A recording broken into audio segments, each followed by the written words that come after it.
Hello. Hey everybody. Thank you for coming today to the NTIA Nighttime Economy Summit. I'm Duncan from Skiddle, and I'm very, very happy to be welcoming some incredible panelists on today.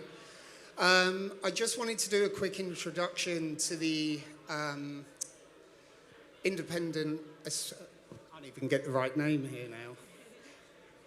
Here we go. The NPS, the National Promoters Society, will start. So, Skiddle and the NTIA have come together and we are creating the National Promoters Society, a group made by promoters for promoters. We will be a central unified body to provide support across the board for promoters. We will engage government, authorities and media in order to finally give us the voice and support network that we all deserve, along with building an infrastructure to help promoters new and old. This will range from mental wellbeing workshops to promoter start packs to guide new event organisers through their first event and setting themselves up as a company, to creating a more coherent network between event organisers across the UK in order to support each other. If anyone's interested in the NPS, you can come and find any of the team from Skiddle today, and we're happy to tell you a bit more. So first and foremost, I'd like to introduce my esteemed panellists here. If you'd like to go through and introduce yourselves and tell us what you do. Can we get the other mic on?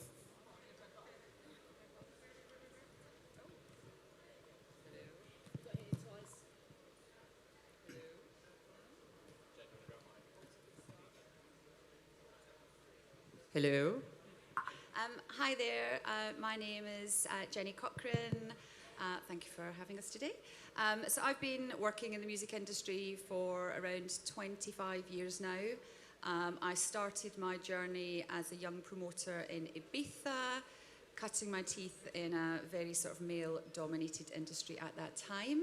And then I continued to go back and forward to the island every summer, running club nights at Pasha while I was at university.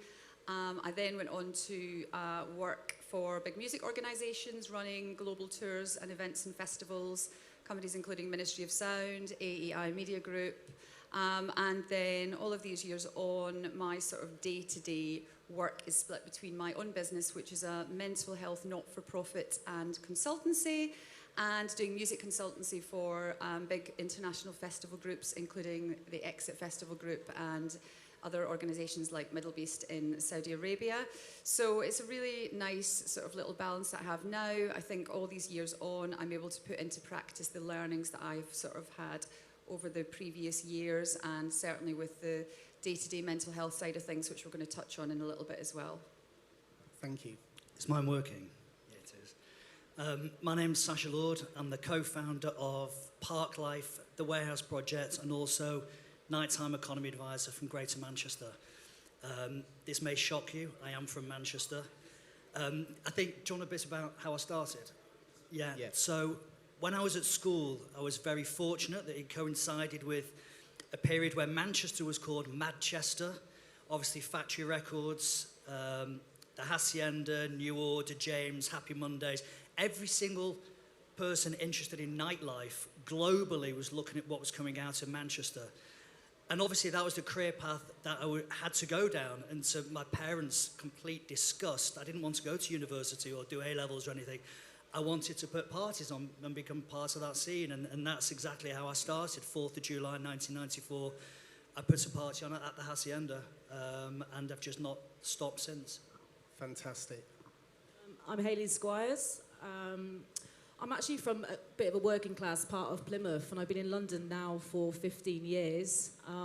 Today I'm a cultural project manager, promoter, music programmer. I manage a band called African Head Charge, who were pretty big in the 80s, headline Glastonbury. And now I'm also the co-founder of the London Promoter Society, which is a collective of independent promoters across London. And yeah, that's me. Fantastic. Hi there, I'm Pete Jordan, currently serving a 22-year to life sentence as a promoter.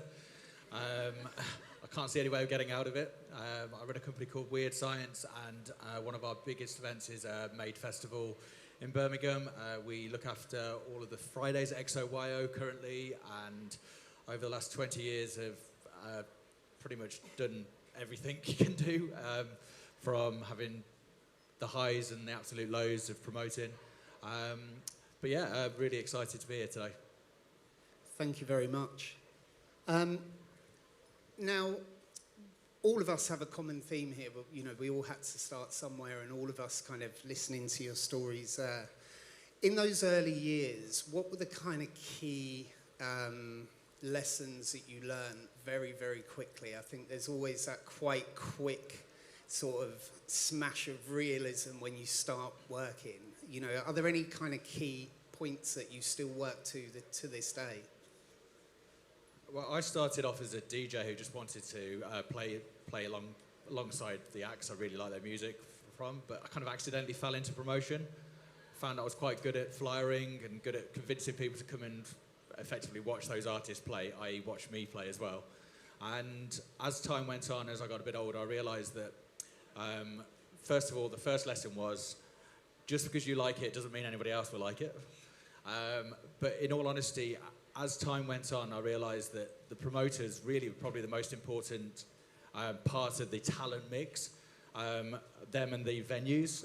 And the reason I say that is because the artists, which I was booking 20 years ago, very few of them still around now. So you realise that DJs and musicians are almost a commodity in terms of what we do.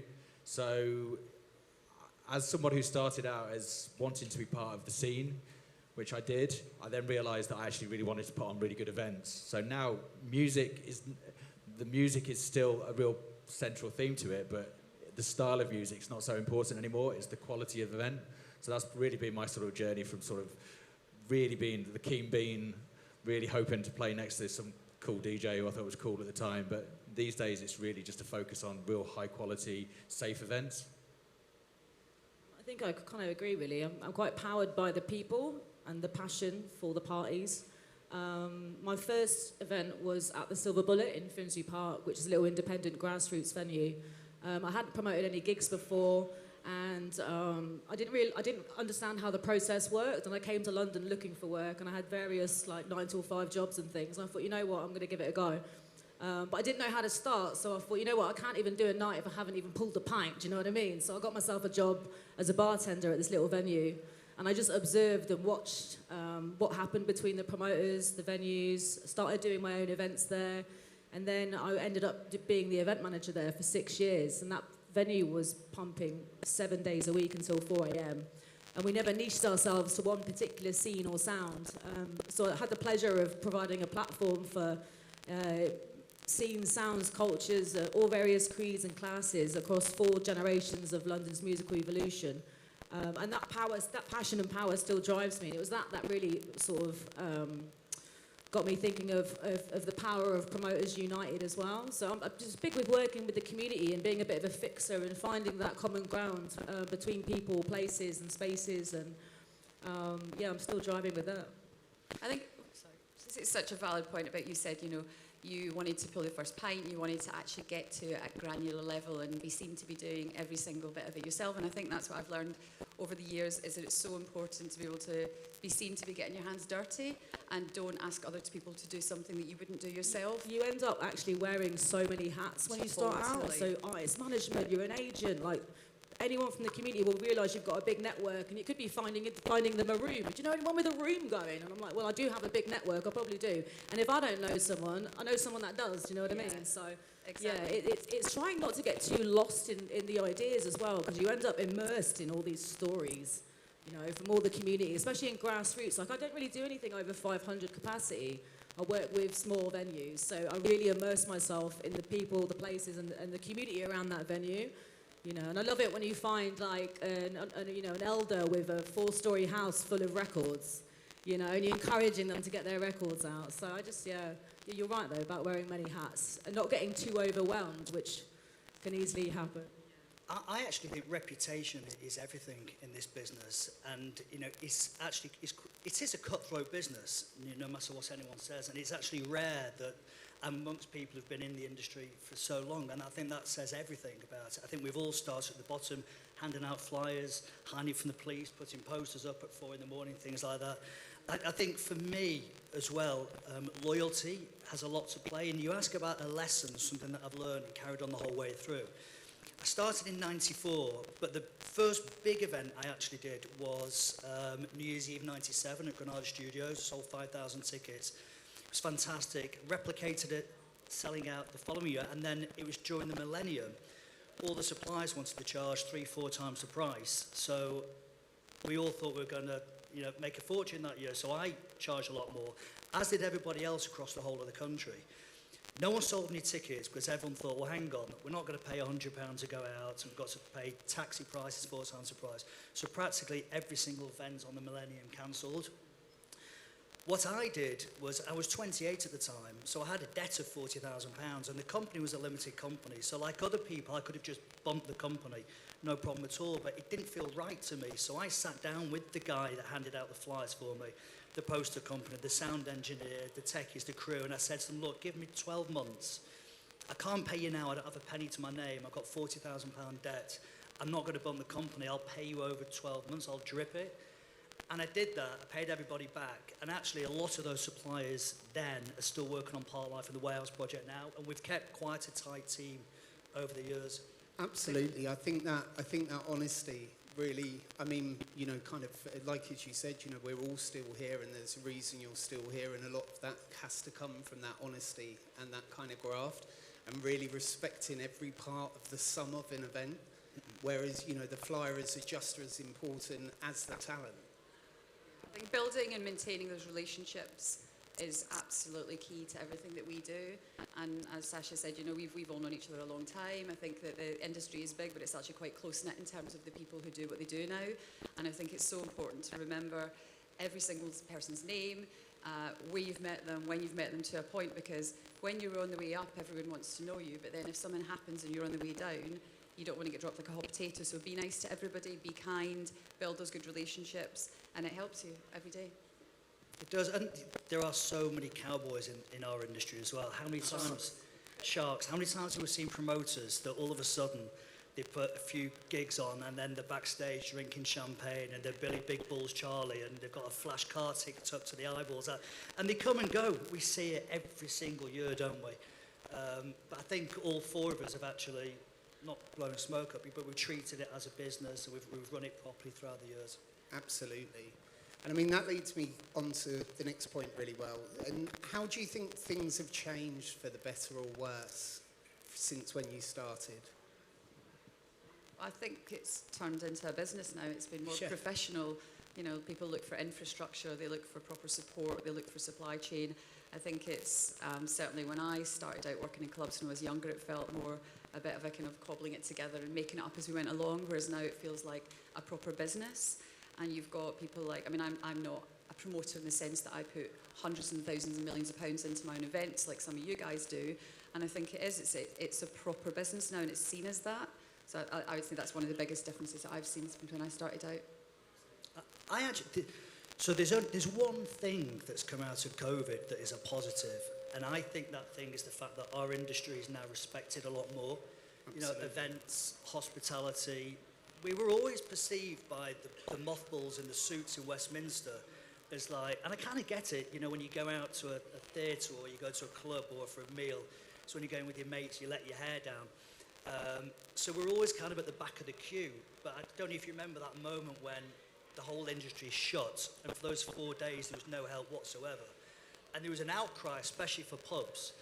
And then I think something twigged within government, actually, this is the 5th biggest industry in the whole of the UK, and we have to support these people. And I'm not going political, but there would be people in this room, actually, 3.8 million people that actually got fuck all help whatsoever. They excluded, which was, I'll never forgive them for that.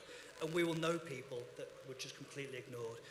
But I do think coming out of this now, we get a lot more respect, and our voices are heard more. It's good to see the impact that the NTIA, the Music Venue Trust, Sound Diplomacy, and all these great trade bodies and organisations are having. Even with the the GLA, like the culture boards, and some councils didn't even have culture boards before, but I've seen them all now advertising, recruiting for culture boards. With the Borough Culture Award as well, with the 1.5 million that could go to boroughs. I've been obsessing over what each borough does with that money and how they do it and the impact that has.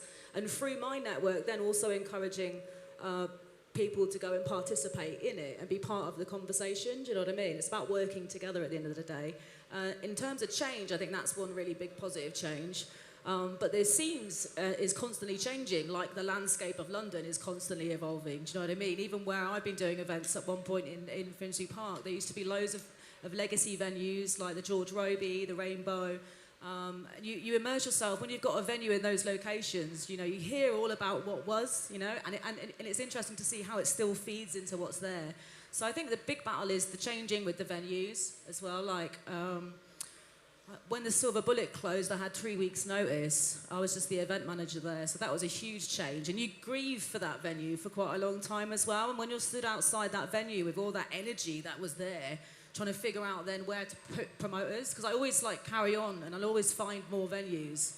So the parties do happen, So yeah, it's just keeping up with what's going on, and I think coming together and communicating, collaborating and celebrating culture, and it will always happen, no matter what, troubles or situations it faces. There's lots of innovation and it's really exciting, do you know what I mean?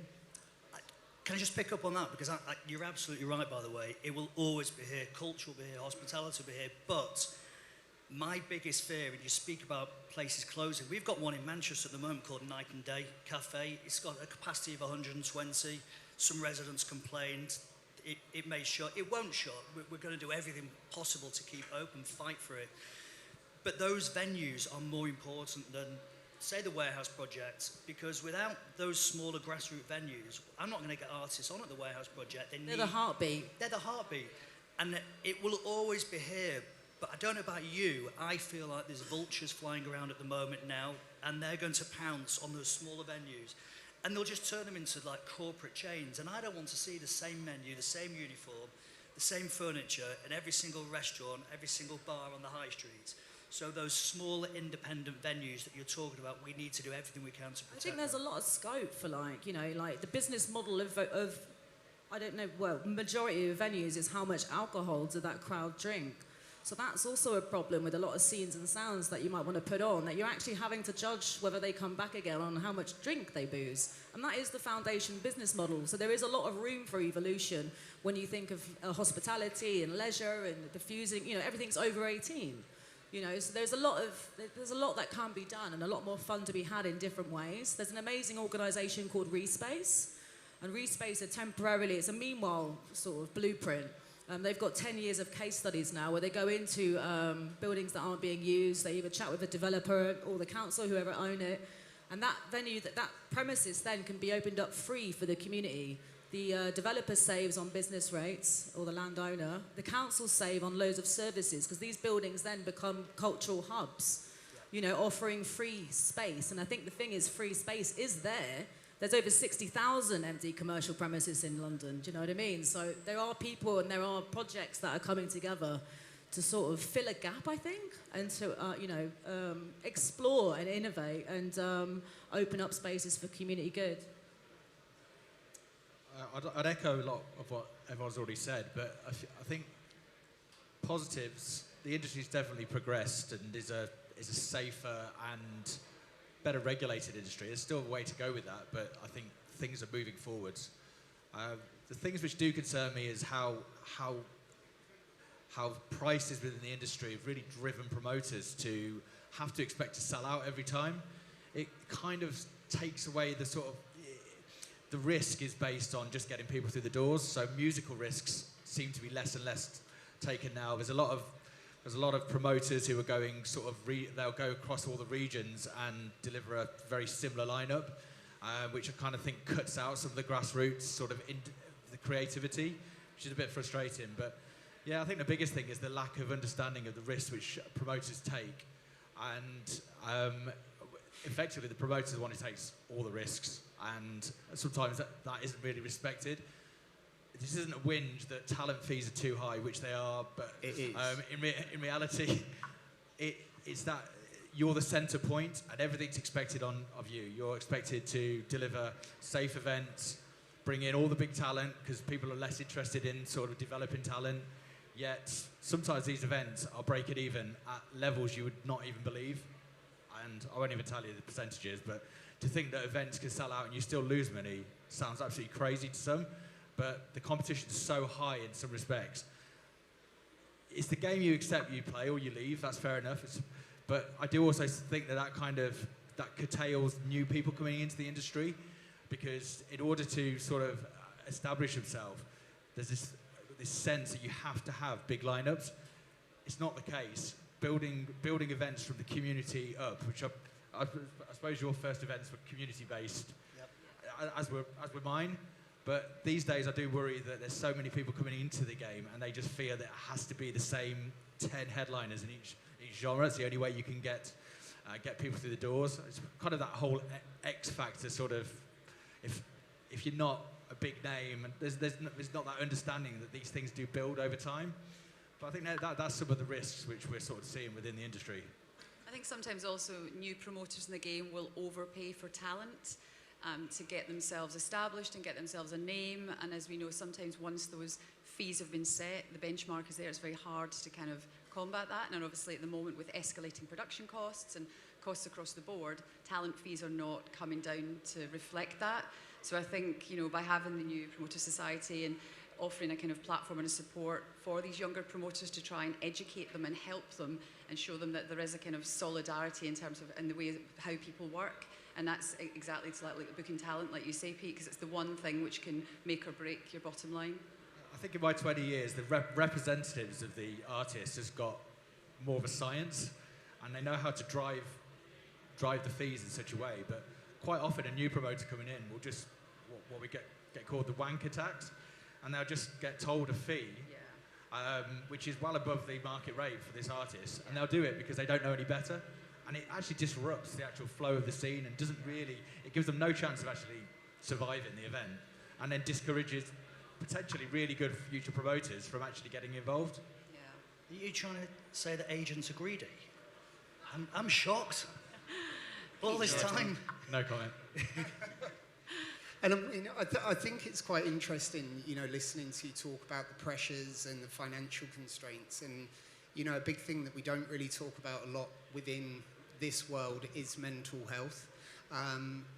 We did a survey at Skiddle, and 65% of our promoters said they frequently felt intense and unmanageable levels of pressure.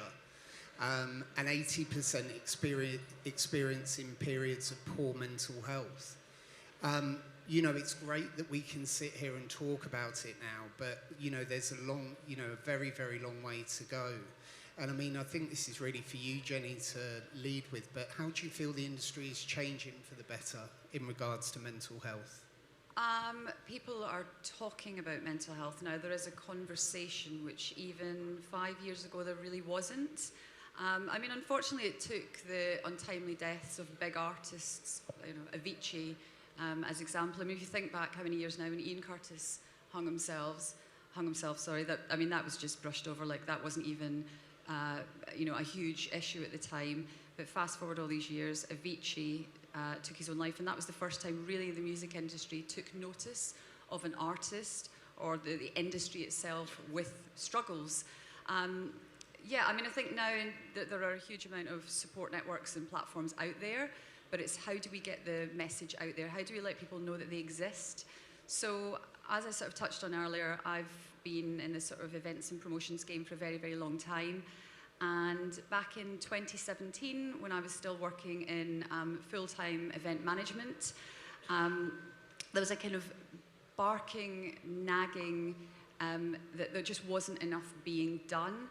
So the company I was at the time, we had a really lovely internal culture. We did a lot for our people.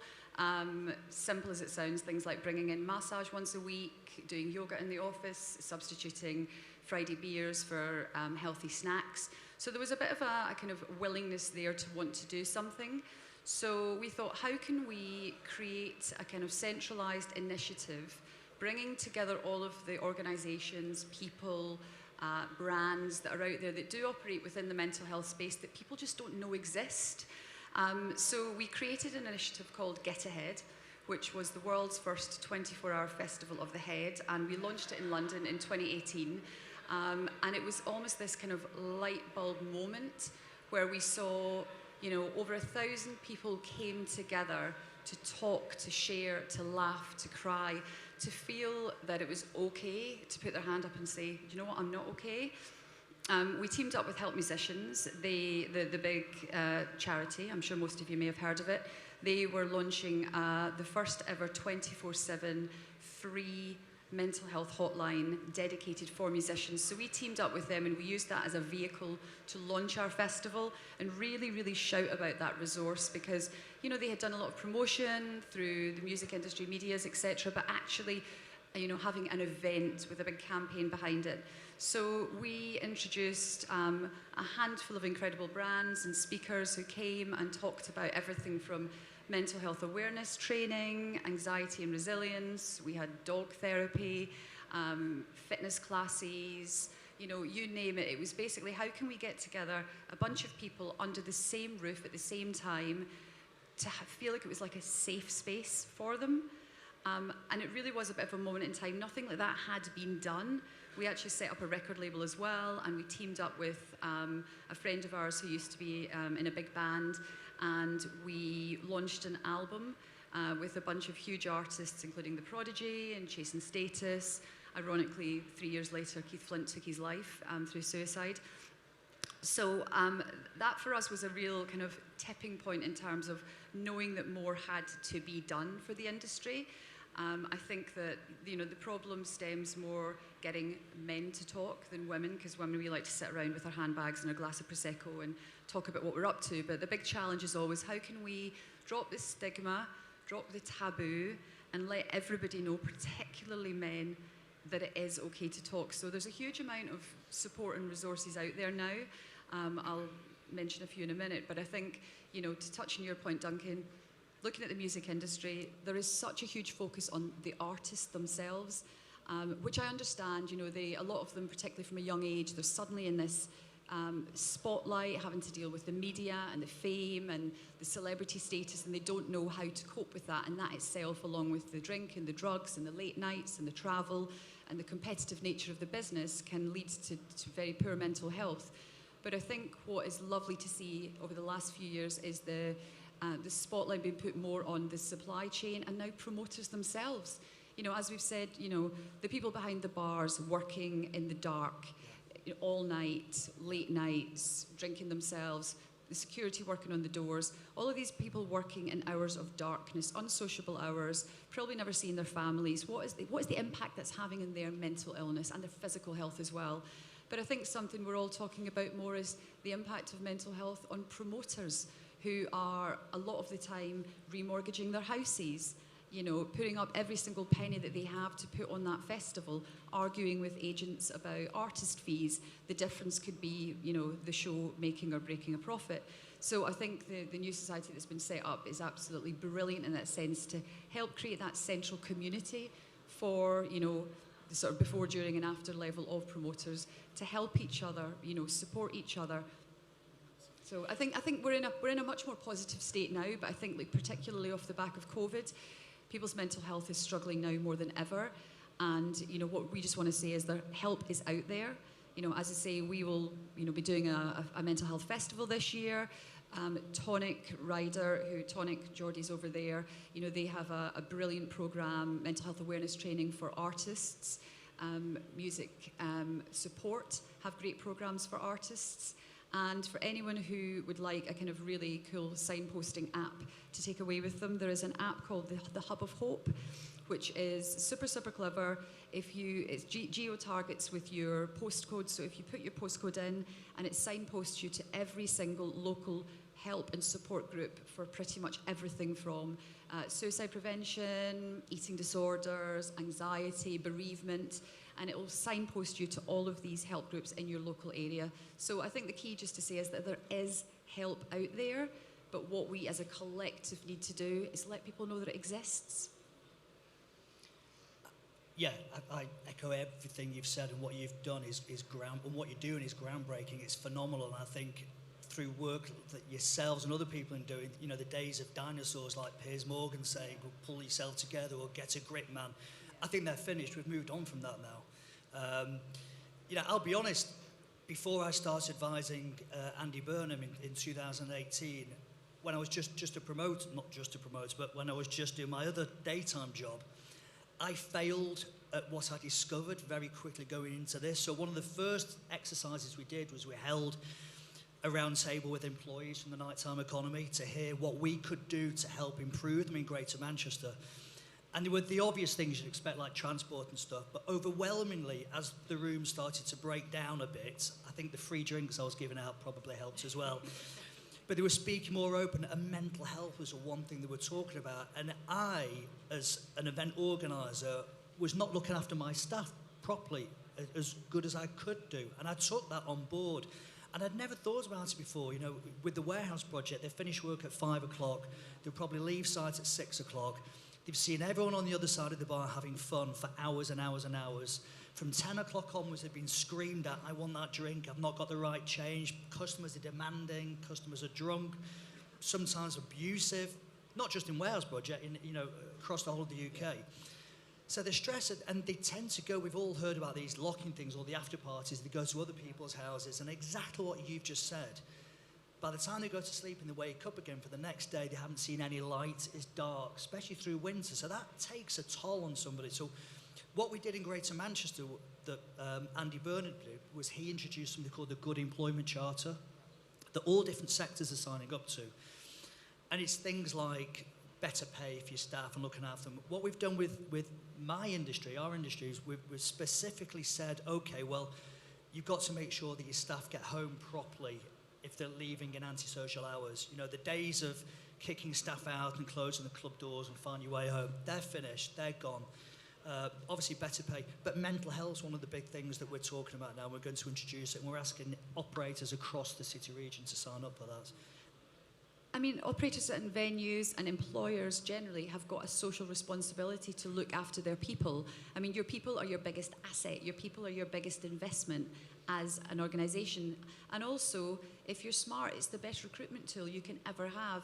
You know, if you're known as a company that cares about its people, that looks after them, that invests into them, and that doesn't have to necessarily mean a huge financial investment in terms of like caring and giving a shit. You know, you will attract the best caliber of talent into your company. It's just a fact. The statistics are there. No, it's true. You know? So, but also it feels good as well. Why wouldn't you want to look after your people? Why would you not want to look after your biggest asset? Park Life Weekend, when it takes place, we've got 4,500 staff working behind the scenes. And for the last 5 years I've turned up. Some of them are doing yoga. We now do yoga classes backstage. And Harry, who's worked for me many years ago, you know, we never used to be like that, did we? If I turn up and people doing yoga, I'd be like, what on earth, you know, what are you doing? So I've learned the lesson, and we're progressing. And I think as an industry, thanks to people like you, you know, you are making waves. And the thing is, you know, as a promoter, it's quite an ego-driven business anyway. You know, you want your party to look better than everybody else's, and that pressure of trying to be the best constantly when you've got a home life, when you've got family, when you've got all this money on the line for the event to take place. It's, you know, it's such huge pressures for everybody to deal with. I think along the grassroots, like a lot of promoters aren't necessarily doing it for their event to be the best. Like when you're talking like under 500 capacity venues, you're doing it because you love it. You know, and you're doing it because you love bringing the community together. You love providing a platform for artists. You love watching new bands come about. Like in those cultural hubs, they're just a catalyst of loads of creation, and it's beautiful and it's wonderful. It can be super stressful, especially if you take on too much or dates that are too soon, and you quadruple your workload in promoting. And it was the stress that initially started us talking about creating the London Promoter Society. It was in 2016 when loads of spaces, like Fabric was closing, our venue closed, Passing Cloud, there was a lot of changes. I think it was when London lost like a substantial amount of venues, what felt like overnight. And then you had a load of promoters that were like, where are we going to go? Where are we going to go? What's happening? We've all got all these events planned that can't happen anymore. So it's about communication, and I think communication is key for greater well-being. And it's what got us communicating to start coming together as promoters. In our first meeting, we did the London Promoter Society first meetup. There were 150-ish promoters there, all coming together to just be like, just to communicate and to collaborate and to help, community. And to help and support each other. Like promoting isn't just this big dog world. Do you know what I mean? Like there's thousands of promoters in London, all constantly and consistently hosting nights in small venues. And I think it's just key to come together like we are now, and like we will be with the National Promoter Society, which is building even that bigger base of support. Yeah. I think the stark reality, especially of an independent promoter, is you're the last one to get paid, and going home at night and checking ticket sales 1,000 times, it sometimes feels like that. I mean, I've known people who have really, really been driven mad by ticket sales, and I've been there, and there's kind of an OCD sort of nature which comes with it, and knowing that whether you can pay your mortgage is based on whether your next event as well. It's real stress. It keeps you on your toes, but also as well, it also drives some people into the ground. And whilst, yeah, we heard about Avicii, nobody heard about the promoter who jumped in front of a train a few years ago, or another promoter who's working for a bigger company who was getting driven by a corporate entity saying, why haven't you sold enough tickets? There's a lot of pressure, and the buck stops with you. You might have worked 120 hours in the week leading up to an event. Everyone has a great night. Everyone gets paid. Everyone has the time of their life, or they've worked at least and got paid per hour or whatever. And you walk away with a £100, £10,000, £1 million loss. I mean, it's a lot to take. And I mean, as Jenny alluded to, the focus really has been on artists up until this point. But we need to think about the door staff who are getting abuse on the door, the bar staff who shouted out all night, as Sasha mentioned. But also, there's this horrible sinking feeling when you know it's not working out for you. And it is one of the loneliest places in the world, where an event has lost you absolutely shit ton of money. And I don't think many people can really understand that pressure, because there's so many fallacies based on the reality of nightlife. They just think as a promoter, you're at the back drinking the champagne. It's like, it's the last thing you want to do on a night. When you've lost money on a show, it's like you don't even want to be there. And it's a very cold feeling. That's where I've always felt it. Put on a brave face.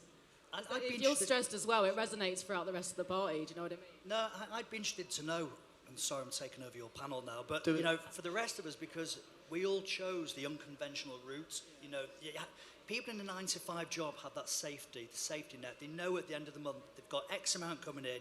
You pay your tax and national insurance, you pay your rent, or in London your extortionate rent, right? And you know you've got X amount in your pocket at the end of it. We've chosen a route not to do that, and I think looking back on my life when the retirement date does come, I would probably say, hand on heart, that's the one thing that I've failed at in my own life, and that is actually my personal life. You know, my friendships and things like that, because you get so embroiled in this business, don't you, that they're the things that suffer. I think Absolutely. it's true. I was going to say, it's true that when you work for yourself, there is no respite. I mean, I had a baby 3 months ago, and I went back to work after 2 weeks. You know, there is nobody there looking after you and supporting you financially. The government certainly doesn't do it. So you do find yourself just ploughing along and plodding along and kind of getting on it. You even and forget about funding. But yeah, but, You know what I mean? but wouldn't change it for the world. But you know, it's you're saying like what makes us do it. I mean, I technically came out of technically went into music retirement 5 years ago when I launched Get Ahead, and I left full-time employment, and I set it up as my own business and set up a consultancy for well-being as well. But about 18 months ago, I kind of got dragged back into music and bookings again. And actually what I realised is, it's in my heart. I love it. I wake up in the morning and I love being part of this global music community of awesome people, but there is still not enough support there for that global network. So, you know, what you guys are doing with the Promoter Society is amazing, but I think that's why we do it, because we absolutely love it. It's in our blood, and we kind of can't get away from it. I mean, there's a lot of people who are addicted putting on events. I probably fall into that category, but there's some people I've seen who really just cannot stop it, and they love it. the industry kind of chooses you. I mean, I get asked quite a lot, I want to put on events, what do you suggest? My answer is, don't do it. And then they'll ask again, and I go, oh, seriously, don't do it, because most people will do one event, they'll manage to get all their friends out. The second event, half their friends will come out. That first event where they lose a load of money, you'll never see them promote again. But weirdly, as sadistic as it is, for me it was just more encouragement to try harder next time, and I never let up. And, you know, people, as Jenny was saying, you know, when you are working for yourself, the problem is your boss is probably the harshest boss in the world, because you just will not let yourself off. You don't have days off. You know, even if you're really, really ill in bed with a migraine or flu, you will still try to work, even though it's probably impossible. And because you don't have that safety net.